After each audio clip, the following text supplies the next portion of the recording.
Mummy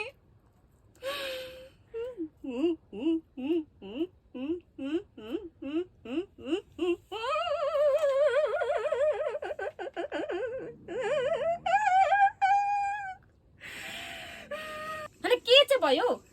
किन रुको कुकुरको छाडा जस्तो?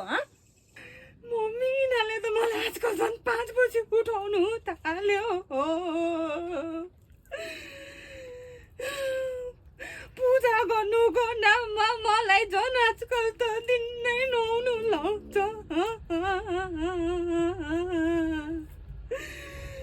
कुन आउँछ दिनै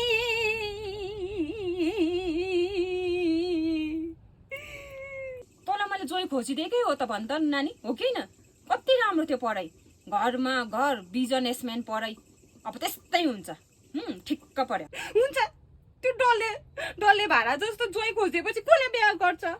अन्त भाग्नु त हो नि। अनि झन् तपाईँको पछि त्योसँग बिहा गरेको भए तपाईँको नाता नातिनी झन् भुल्टुङ जस्तो यत्रो जन्मेको भए के गर्थ्यो तपाईँ?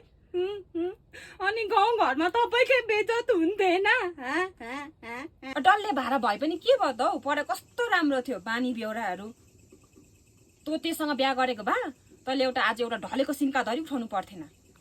तैँले कस्तो रानी भएर खान्थिस्, बुझिस्? के गर्छस् अब? तँ रिस गर्दै बिहा गरिहालिस्, रिसका आफू बुद्धि खर्का। राख फोन।